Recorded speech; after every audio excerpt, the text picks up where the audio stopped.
Bonjour et bienvenue sur Renan CV YouTube, la chaîne consacrée au 7e art, complément de mon blog, le cinéma de Renan CV en partage.unblog.fr. Dans cette vidéo, nous allons clôturer notre voyage à travers les festivals du film en ligne de ce début de printemps. Je vous en rappelle les étapes précédentes. Nous avons fait un petit détour asiatique. Nous sommes intéressés ensuite aux films sur l'environnement, puis aux films venant du continent africain et du Moyen-Orient. Dans cette vidéo, nous allons traiter de deux festivals en particulier, le Festival du film de femmes de Créteil, 43e du nom, et le 38e festival Premier film Annonay.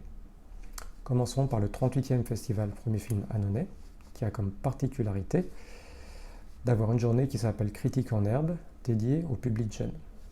Ce festival va se dérouler en 3 périodes cette année, une période en ligne, une période mi-juin, quand les salles seront réouvertes, et une période en plein air cet été.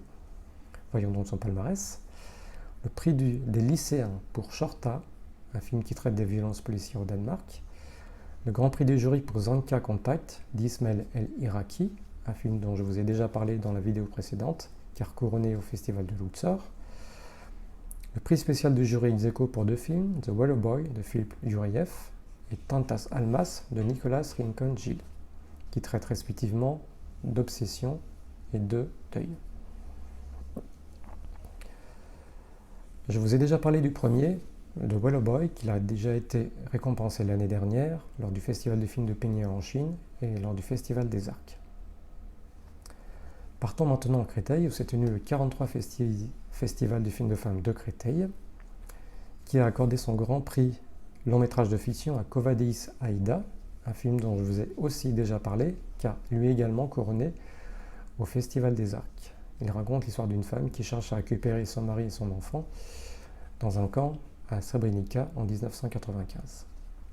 Le palmarès de ce festival étant très riche, j'en ai gardé que quelques éléments. Pour le reste, vous pouvez vous reporter à son site, dont le nom apparaît en bas de l'écran.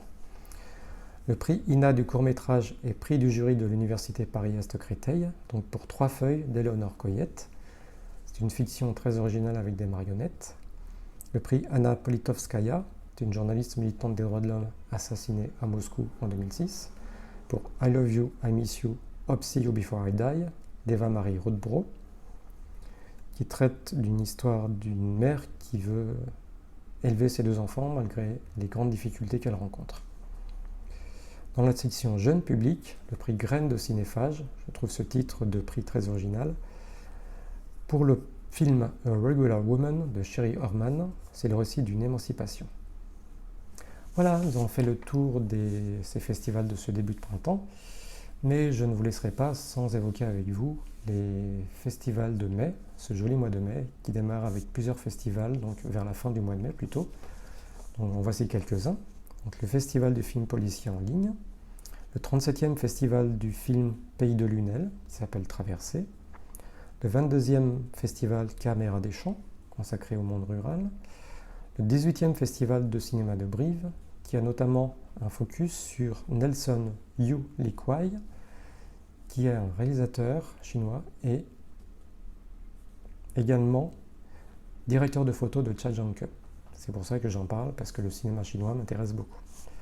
Citons aussi le Festiprev de La Rochelle, un festival dédié donc à la citoyenneté, à la prévention et à la jeunesse. Le Festival international du film d'Aubagne, qui traite de musique et de cinéma, des liens entre eux. D'autres ont été reportés, comme le Figra La Ciotat, reporté fin septembre, qui lui est consacré au grand reportage d'actualité et au documentaire. Et le 3e festival du film Les Égaluantes, qui a comme particularité une section consacrée à l'écriture de scénarios. Voilà. Et qui est dédié aux films du patrimoine liés à la Normandie et au Cotentin. Voilà ce que je pouvais vous dire sur les festivals qui vont venir. Nous en parlerons fin mai ensemble. D'ici là, vive la culture, vive le cinéma et vive la réouverture des salles le 19 mai.